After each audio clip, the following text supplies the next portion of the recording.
कहानी की शुरुआत होती है अफगानिस्तान के तपते रेगिस्तान से, जहां हर तरफ धूल, बारूद और डर फैला है। लेकिन इस बार मिशन पर जा रहा है एक ऐसा सिपाही जो इंसान नहीं बल्कि एक डॉग है, जिसका नाम मैक्स होता है। मैक्स एक बेल्जियन मेलानोइस ब्रीड का डॉग है, जिसे विस्फोटक सूंघने और दुश्मनों की हरकतें पकड़ने की खास ट्रेनिंग दी गई है।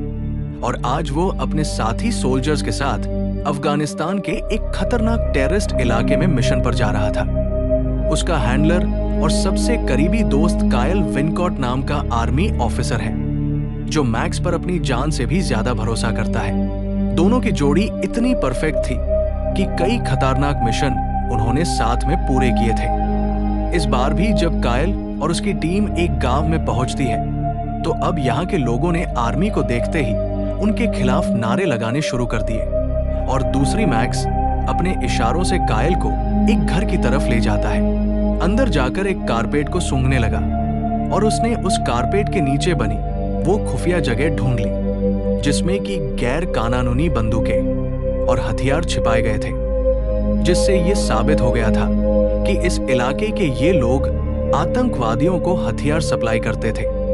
मिशन पूरा होने के बाद कायल अपने बेस पर लौट आता है और अपने पिता रे और मोम पामेला से वीडियो कॉल पर बात करता है। रे एक रिटायर्ड मिलिट्री ऑफिसर है और अपने बेटे पर बहुत गर्व करता है। वही कायल का छोटा भाई जस्टिन एक आम अमेरिकी लड़का है, जिसे गेम खेलना और बाइक चलाना पसंद है। उसे कुत्तों में कभी खास दिलचस्पी नहीं रही, लेकिन कायल के लिए मैक्स परिवार जैसा ही था। कायल अपने घर की बातों में हमेशा मैक्स का जिक्र करता था और पामेला को भी वो डॉग बहुत प्यारा लगता था। कुछ दिन बाद कायल के सीनियर ऑफिसर ने उसे अपने पास बुलाया और पता लगा कि जितनी भी बंदूकें इन्होंने जब्त की थी, उनमें से सारी ऑफिस तक नहीं पहुंची। उन्हें शक था कि शायद कायल की टीम से ही कोई हथियार चुरा रहा है। कायल ने अपनी टीम से पूछताछ शुरू की तो पता लगा कि इस सब के पीछे उसके बेस्ट फ्रेंड टाइलर का ही हाथ है। लेकिन कायल अपनी दोस्ती खराब नहीं करना चाहता था, इसलिए उसने टाइलर को एक चांस देना चाहा। खैर, अब अगले दिन कायल अपने ग्रुप के साथ अगले मिशन पर जा रहा था। मैक्स उन्हें अपने पीछे एक मैदान तक ले आया और वहीं पर रुक गया। कायल ने टाइलर से रास्ते में बात की कि मैं तुम्हारे गैर कानूनी हथियार सप्लाई के बिजनेस, इसके बारे में सब जानता हूं। हालांकि टाइलर ने माफी न मांगकर कायल से कहा कि अपना मुंह बंद करके मिशन पर ध्यान दो। तभी वहां माइंस फटने लगी और फायरिंग शुरू हो गई। उस अफरात फ्री में कायल मैक्स को बचाने के लिए भागा। उसने टाइलर को कवर फायर देने के लिए कहा, लेकिन टाइलर उसे धोखा देकर एक चट्टान के पीछे जाकर छुप गया। बदकिस्मती से कायल दुश्मनों से लड़ता हुआ शहीद हो गया। इसके बाद सेना के कुछ अफसर कायल के परिवार को उसकी मौत की खबर देने गए। उसके माँ बाप और भाई जस्टिन को ये सुनकर बहुत गहरा सदमा लगा। कायल को आखिरी बार अलविदा कहने के लिए पूरा परिवार चर्च में पहुंचा। मैक्स को भी वहां लाया गया, जो अपने मालिक को खोकर बेहद दुखी था। वो चुपचाप जाकर कायल के ताबूत के पास बैठा रहा। अब फ्यूनल पूरा होने के बाद जब ऑफिसर मैक्स को वापस ले जाने लगे, तो वो जोर जोर से बुरी तरह झटपट लगा और उनके साथ जाने से इनकार कर दिया। वो जस्टिन को पहचान कर उसके पास चला गया, क्योंकि उसे जस्टिन में अपने मालिक की कायल झलक नजर आ रही थी। लेकिन जस्टिन ने आर्मी ऑफिसर के साथ जाकर उसे उनकी वैन में छोड़ दिया। अब अगले दिन जस्टिन कायल के रूम में बैठकर उसकी तस्वीरें देख रहा था। ये देखकर उसके पिता ने उसके पास आकर उसे दिलासा देने की कोशिश की, लेकिन जस्टिन उल्टा अपने भाई की मौत का जिम्मेदार अपने पिता को ही बताने लगा। तभी पैमेला ने आकर अपने हस्बैंड को बताया कि मिलिट्री ने मैक्स को मारने का ऑर्डर दिया है। अब बिना देरी किए वो तीनों मैक्स से मिलने डॉग शेल्टर पहुंचे। यहाँ पर आर्मी ऑफिसर बताता है कि कायल की मौत का उसके ऊपर बहुत गहरा असर पड़ा है, इसीलिए वो बहुत ज्यादा अग्रेसिव हो गया है। ये किसी के लिए भी खतरा बन सकता है, इसीलिए हमारे पास इसे मारने के अलावा कोई भी रास्ता नहीं है। लेकिन जैसे ही जस्टिन ने कमरे में कदम रखा, मैक्स शांत होकर जमीन पर बैठ गया। मैक्स उसके ऑर्डर्स मानने लगा। ये देखकर वहां सब लोग हैरान हो गए। लेकिन मैक्स जस्टिन को देखकर ऐसा बिहेव इसलिए कर रहा था क्योंकि वो जस्टिन में कायल को देखता था। अब जस्टिन के साथ मैक्स को खुश देखकर उसके पेरेंट्स ने उसे अडॉप्ट करने का फैसला किया। लेकिन घर आकर जस्टिन के फादर ने कहा, क्योंकि मैक्स एक खूंखार जानवर है, इसलिए हम इसे घर के अंदर नहीं रख सकते, और इसीलिए उन्होंने मैक्स को बाहर गार्डन में ही बांध दिया। अब जैसे ही रात हुई, मैक्स जोर जोर से भौंकने लगा, और उसका ये शोर सुनकर जस्टिन, उसके पेरेंट्स और आस-पड़ोसी भी काफी दुखी हो रहे थे। अब ना चाहते हुए भी जस्टिन बाहर मैक्स के पास आया, और जस्टिन को देखते ही मैक्स ने भूखना बंद कर दिया। अब तो वो जस्टिन को वापस अंदर जाने ही नहीं दे रहा था, इसलिए जस्टिन मैक्स के पास वैसे ही लेट गया। मैक्स भी शांत होकर वहीं पर बैठ जाता है। दरअसल मैक्स को हमेशा से जस्टिन के बड़े भाई कायल के साथ सोने की आदत थी, इसीलिए मैक्स उसे मिस कर रहा था। जस्टिन के सो जाने के बाद मैक्स पूरी रात उसकी रखवाली करता रहा। अगली सुबह जस्टिन अपने दोस्त जुई और उसकी कजिन सिस्टर कार्मेन से मिला। कार्मेन को डॉग से बहुत प्यार है। उसने अपनी गर्दन पर डॉग के पैर का एक टैटू भी बनवाया है। जब उसे पता चलता है कि जस्टिन के घर में डॉग है, तो जस्टिन से कहती है कि मैं तुम्हारे घर आकर तुम्हारी डॉग से मिलना चाहूंगी। इस पर जस्टिन ने उसे बताया कि मैक्स को संभालना उसके लिए बहुत मुश्किल हो रहा है, क्योंकि वह बहुत खूंखार है। इस पर कार्मेन ने कहा कि उसने डॉग्स के बारे में काफी स्टडी किया है और वो मैक्स को ट्रेन करने में उसकी मदद कर सकती है। अगले दिन कार्मेन और जूई उसके घर आते हैं, जहां पर कार्मेन जस्टिन को समझाती है कि डॉग्स को किस तरह से कंट्रोल किया जाता है। कुछ ही घंटों की प्रैक्टिस में जस्टिन मैक्स को अपने साथ घुमाने लगा। इसके बाद रात को जब सभी डिनर कर रहे थे, तो अचानक बाहर से मैक्स के जोर जोर से भौंकने की आवाजें आने लगी। तभी दरवाजे पर घंटी बजी। जस्टिन ने देखा कि दरवाजे पर टाइलर था। उसके माँ बाप टाइलर को देखकर बहुत खुश हुए।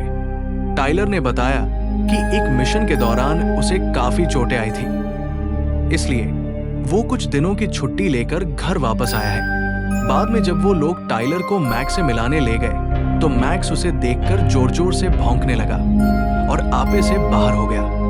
गुस्से में मैक्स ने अपनी चैन तोड़ डाली और टाइलर पर हमला कर दिया। बड़ी मुश्किल से जस्टिन और कार्मेन ने उसे शांत किया और टाइलर की जान बचाई। सबको समझ नहीं आया कि मैक्स टाइलर को देखकर इतना अग्रेसिव क्यों हो गया, लेकिन असल में तो मैक्स को सब याद था। उसका मालिक कायल कैसे मरा था और किसने उसे धोखा दिया था। अगले दिन जस्टिन मैक्स को घुमाकर वापस आया तो वहां एक पिंजरा रखा हुआ था।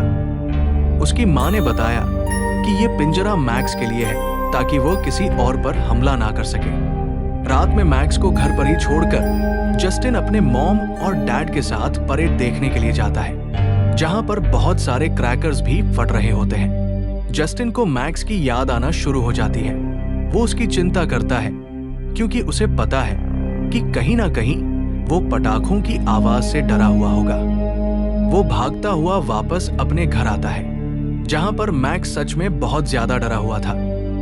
वो उसकी चाबी को खोलता है, लेकिन वहां से मैक्स बाहर नहीं निकलता, इसलिए जस्टिन खुद उसके साथ अंदर जाकर बैठ जाता है और मैक्स को शांत करता है। अगले दिन टाइलर ने रे से उनके वेयर हाउस में अपना कुछ काम करने की इजाजत मांगी, क्योंकि रे उसे अपने बेटे जैसा समझते थे, इसलिए रे ने भी उसे इजाजत दे दिया। टाइलर ने रे से झूठ बोला कि उसे कायल की मौत की बहुत तकलीफ है, लेकिन असल में वह अपने पुराने अवैध हथियारों के धंधे को वहीं से चालू करना चाहता था। बाद में जब रे ने टाइलर से कायल की मौत के बारे में पूछा, तो टाइलर ने झूठे आंसू बहाकर झूठी कहानी सुनाई कि कायल के मौत का असली जिम्मेदार मैक्स है। वो कायल के मना करने के बाद भी डेंजर जोन में चला गया और उसे बचाने के चक्कर में कायल मारा गया। ये सुनते ही रे गुस्से से लाल हो गया और मैक्स को मारने के लिए भागा। उसने अपनी बंदूक निकाली और ट्रिगर दबाने ही वाला था कि जस्टिन ने एंड टाइम पर आकर उसे रोक दिया। जस्टिन अब सच्चाई जानने के लिए मिलिट्री बेस गया। वहां उसे कायल का साथी सार्जेंट मिला, जिसने उसे बताया कि मैक्स कभी भी किसी सैनिक को नुकसान नहीं पहुंचा सकता था। उसने ये भी बताया कि टाइलर को मिशन में चोट नहीं लगी थी, बल्कि उसे हथियार चोरी करने के आरोप में सस्पेंड किया गया है। सार्जेंट ने कायल और मैक्स के साथ की ट्रेनिंग की वीडियो दिखाई। तब उसे पता चला कि मैक्स कायल के कितना करीब था। उसे अब पूरा यकीन हो गया था कि मैक्स की वजह से कायल की जान नहीं जा सकती। एक दिन जस्टिन साइकिलिंग के लिए जाता है। उसके साथ मैक्स भी था। जब वो मैक्स को लेकर जंगल वाले एरिया में पहुंचता है तो देखता है कि वहां पर टाइलर अपने साथी एमिलियो और डिप्टी स्टक के साथ कुछ गैंगस्टर्स को हथियार बेच रहा है। ये दोनों छुपकर सब देख रहे थे, लेकिन तभी गैंगस्टर्स के डॉग्स मैक्स को सेंस कर लेते हैं और वो उनका पीछा करना शुरू कर देते हैं। जस्टिन अपनी साइकिल वहीं पर छोड़कर भागना शुरू कर देता है, लेकिन जल्द ही वे डॉग्स जस्टिन तक पहुंच जाते हैं। वे डॉग्स जस्टिन पर हमला करने ही वाले थे कि तभी मैक्स उन पर अटैक करके जस्टिन को बचा लेता है। ये दोनों किसी तरह से सड़क पर आ जाते हैं और वहां से जस्टिन लिफ्ट लेकर अपने घर आ जाता है। घर आने के बाद वो देखता है कि टाइलर और उसका पार्टनर स्टक वहां पहले से मौजूद थे। जस्टिन की साइकिल को जंगल में देखकर वो समझ गए थे कि वो उनके बिजनेस का राज जान चुका है। स्टक ने अपने हाथ पर झूठी ही चोट दिखाकर इल्जाम उस पर लगा दिया।